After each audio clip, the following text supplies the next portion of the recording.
Hi, I'm Julie and welcome to Still Sassy. So we've got the winter going on here in the UK. Jumpers are out, feeling all snug. One of these days I will remember to paint my nails before doing a video. I always forget until I sit down and then it's like, just got to crack on with it now. Today's video is about hooded eyes again. This time we're looking at eyeshadow and how to apply it to hooded eyes. So I've put some makeup on, but I haven't got my eyeshadow on, obviously, or my concealer because that plays a part, or my blusher because I wouldn't put my blusher on until my concealer is done. I haven't got mascara on either. I've done my skincare, so we're all ready to go. Now when you're dealing with a hooded eye, if you're not very experienced in putting makeup on said eyes, then it is one step at a time. Just try out the different techniques, practice them, and then move on and add things in as and when you feel confident. So today we're looking at eyeshadow and mascara, maybe the Waterline, but we're not doing any other sort of liner or anything very intricate. Just want to give you the basics of getting some eyeshadow on your eyes. Of course these videos are designed for women over 50, but if you've got hooded eyes, the techniques are the same regardless of your age. Now I will say that there is no magic wand for hooded eyes. You have to use techniques with eyeshadows that are going to suit your eye shape, whatever your eye shape really. And if you don't want to put the effort in to make your eyes look like you want them to, then that's fine too, and you could just not wear makeup. What I'm saying is if you don't use makeup, your eyes are just going to look like your eyes. But with makeup, we can play a little bit and make them look brighter and bigger. Now prepping the eyes is essential when applying makeup to hooded eyes, and I covered all of that in a video last week. So if you're watching this in the future, if you just go back one video in this hooded eye playlist, then you'll see that. So I've done the prep to my eyes already, so I'm ready to go. Now before I crack on, if you could find your way to subscribe to this channel, that would be amazing. And like the video too, because every little helps. Thanks. So the clips are in, which means we're going to get started. I'm just going to use the end of this brush to show you what I'm aiming for with this makeup. So I know I haven't got massively hooded eyes, however because I'm a makeup artist I do deal with hooded eyes all the time, so the techniques I'm going to show you definitely work. But I have got some hood coming here. If I put my eyebrows up like that you can't really see it, but if I relax it is starting to show here. It's just becoming a little bit heavy on the outsides, so I'm having to deal with it too. The aim of makeup for hooded eyes is to make them look bigger and brighter, and the way we do that is to create a false crease.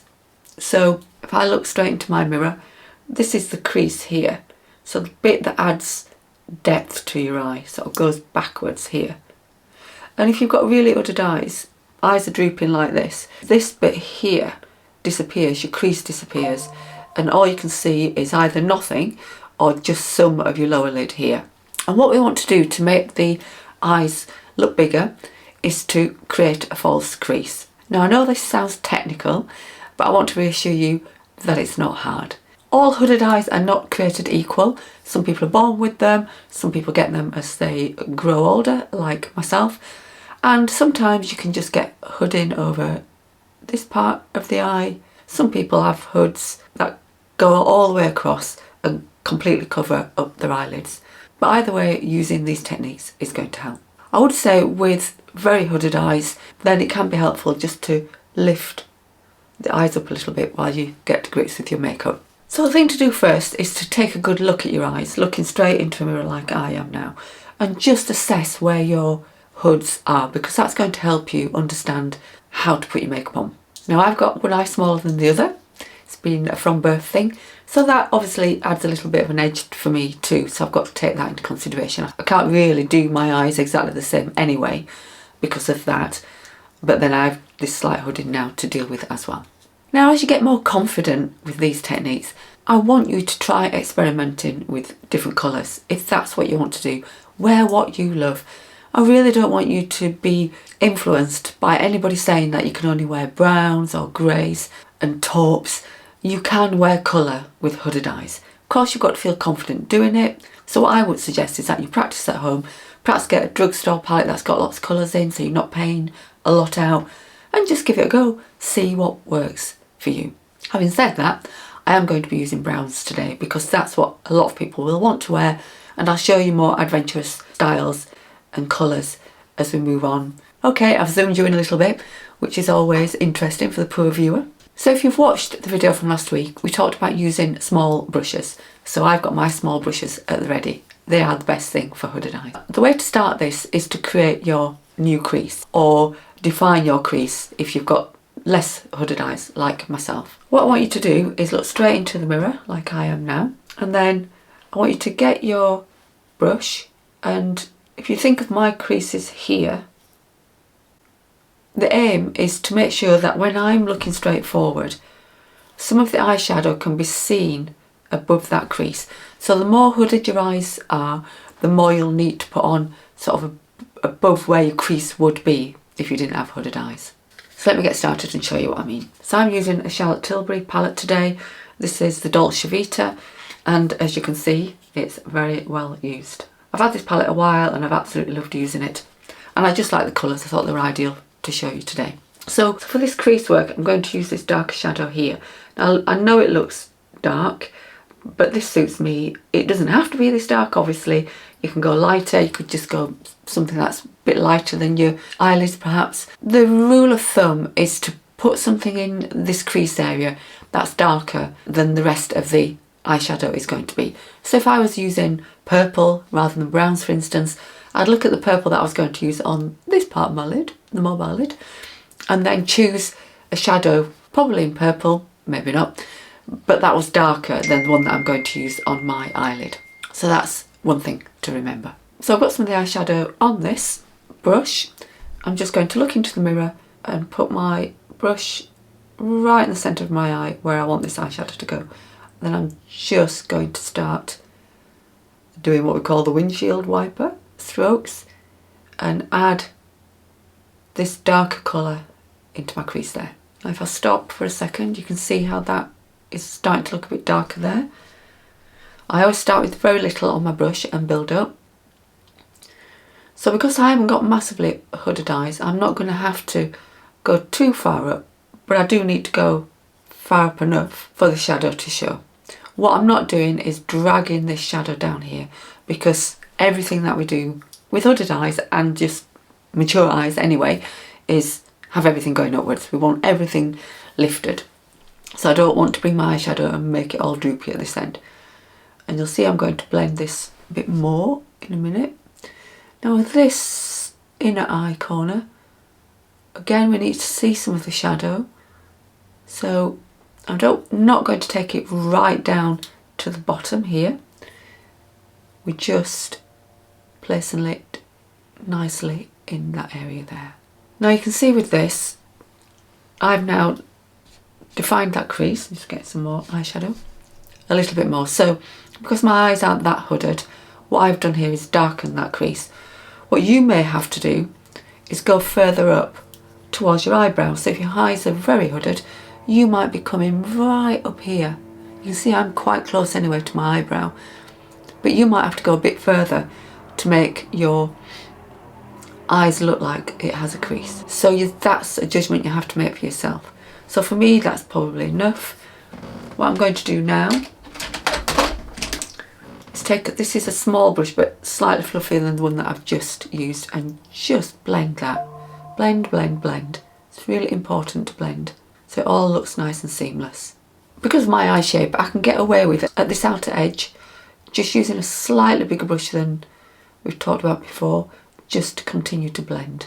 You can see I've not come down very far at all on this outer edge, and it looks like that. I'm just going to pop over and do the other eye. Okay, so that's my crease area done. I have gone, if I close my eyes, you can see I've gone quite a long way up. Not finished yet, obviously.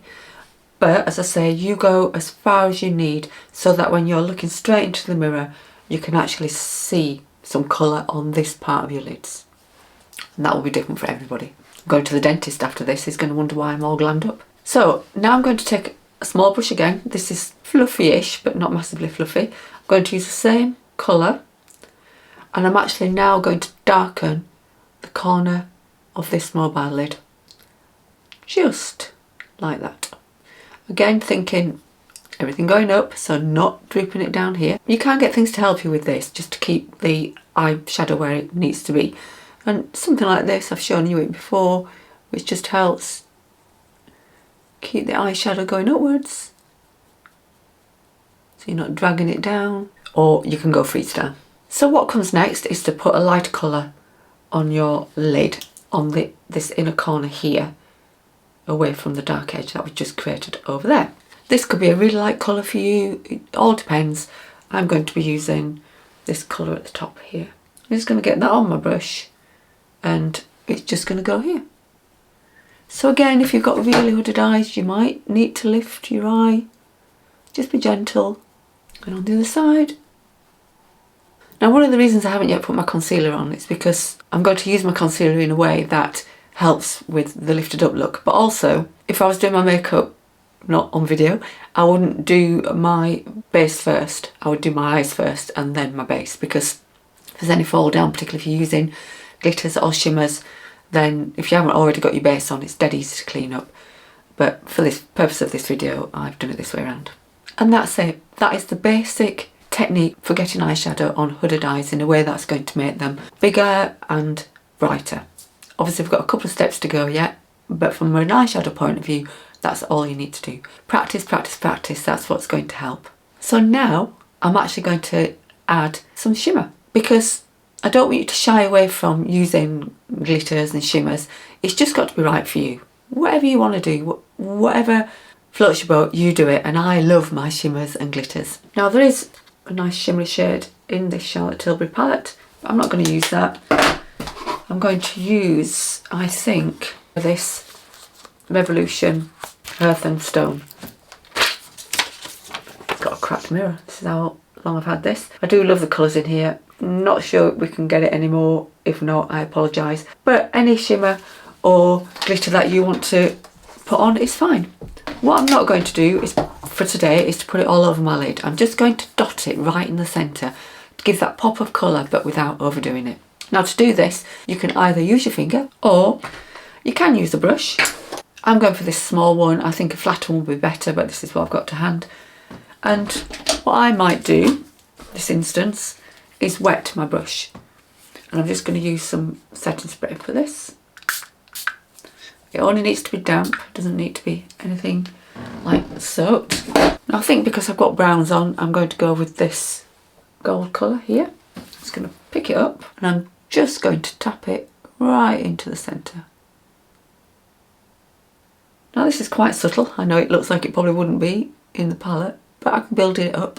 Now, I could get away with going further, actually including my crease in a bit of this colour. You might not want to do that, depending on your eye shape, but that just adds a nice pop of colour right in the middle. Using a spray often makes it much more pigmented as well. So that's just added a little bit of sparkle, which I really like. So what I would do next is add the concealer if I wasn't going to do anything else with the eyeshadow. For this, I'm using a Revolution in Real Life Filter Finish. Taking a bit of a risk because I've not used this before. We're feeling it might be too light for me, but we'll give it a go. So we're just going to put the concealer on like you would. I've got no fall down, so I'm okay. Obviously, we're not using a lot, but what I want you to think about at this outside edge is actually putting some concealer right up there. So you're taking a brush, and this, at the edge here, you're actually going to take the concealer up so that your eye shape looks like it's going up, which is the aim. So I actually go quite close to my makeup, almost like buffing the edges out without getting it on my brush, so that it looks like everything's lifted. This is a useful brush. It's by Rose Ink, and what I like to do with my concealer is just tap with this brush. It's almost like using your finger, but not. So with your concealer, just remember that. Run it up here so that you're creating the illusion of your eyeshadow going upwards, which also opens the eyes. Now, what I do as well, and I use my concealer brush for this, and then have to wash it, is I actually, just here under my brow, I soften that line of eyeshadow because I don't want it to look jarring. Again, you might need to hold your eyes up a little bit, and it just helps with the blending and also makes that under eye area look just a little cleaner and a little more lifted. So now I'm done with concealer. I'm just going to powder that area very gently, and this powder is by Terry, and it's the Rosy Light, so it's a pink colour, which just helps to brighten that area, and the more bright the better, really. And I'm just going to tap it, and again I'm going to take it right up the side. Just want everything to look nicely lifted. Don't want a lot on now because it could crease and cake. I do love that powder. It's really fine, it's loose as you can see, and it just adds a nice finish. You can use it all over your face, not just under your eyes, but I tend to stick with the under eye area. And then what I do next is to spritz. So this is the Studio London You Do You Setting Mist. I think this is from Superdrug if you're in the UK. And now that I've got all my makeup on, I'd already powdered my face anyway, apart from the under eye area. I just give it a good spritz. Obviously you don't want to soak yourself, but you want it to be wet enough that it's actually doing a job, because that just holds everything in place. And particularly if you've got hooded eyes, you can get transfer between your colours and your mascara and things. So a setting spray is great for helping with that. You'll notice I do it before my mascara, and that's because if you don't, then you could smudge your mascara before you even got started. So before, not after your mascara. And then it is mascara, and I always curl, and I would do maybe 15, 1, 2, 3, 4, 5, 6, 7, 8, 9, 12, 13, 14, 15 little pumps like that, just to make my eyelashes curl upwards, because that's going to make your eyes look brighter and bigger as well. This is, this is by Charlotte Tilbury as well. Got a bit of Charlotte Tilbury going on today. And then for mascara, I would use a tubing mascara or a waterproof mascara, because again, you don't want your mascara to move really and to catch on your lids. You know, if you've got much more hooded eyes than I have, then it's easy for the mascara to transfer, and you don't want that. So I'm using this L'Oreal Panorama, which isn't a tubing mascara, so I'll be putting waterproof on top, and I'm using the Rhodile Waterproof XXL, which is my all-time favourite. And look slightly upwards if you can, so you're looking down your nose into the mirror, so that you're doing the best you can to keep your eyelashes away from your lovely newly applied eyeshadow. The eyelash curler really helps, and this mascara is designed to give you more volume and length, which is fab. I just put 2 coats on, and then because it's not tubing or waterproof, I go in with the waterproof.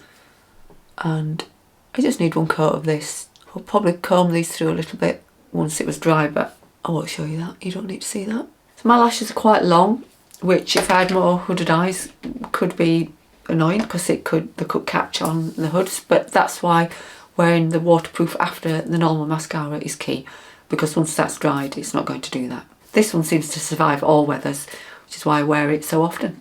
And then we're going to put mascara on the lower lashes as well. For this I would use a tubing mascara again, or waterproof, and I love this MAC Extended Play. Been using it for years now, and I love it because it's got such a tiny wand, and it really helps with the lower lashes, because it's easy obviously to catch your skin and not get your mascara where you want it to be.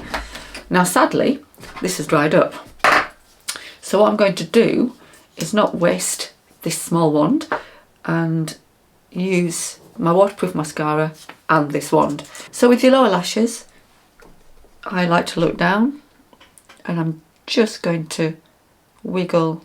It's useful to let your top eyelashes dry first before you do this. I haven't got great lower lashes, I have to say, so I just have to be very careful. They're a bit sparse in places, which is strange given that my top eyelashes aren't. Especially on this side, I've got bits that I'm missing completely. But it just helps, even if I can't get much on there because of that, it just helps to open out the eyes, which, as we know, is what we want. It looks okay to me. Then what I might add in here, even though I'm not really doing like liners and stuff today, is a liner in my Waterline.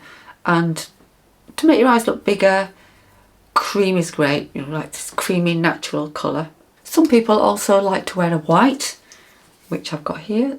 This is the Kiko Milani white eyeliner. This cream coloured one is Charlotte Tilbury. So I'm going to put one on one eye and one on the other and let you see the difference. I'm not keen on white on me, but it might work on you depending on eyelash colours and things. I'm quite dark in my area. I've got black eyelashes and things. Now, I never use my finger to pull my face down when I'm trying to put eyeliner on, because you can get a big fat finger mark on your makeup. So I'm just going to use a little cloth. Actually, I won't use a cloth, I will use my little puff. Pull it down, and then we're just going to go in the waterline.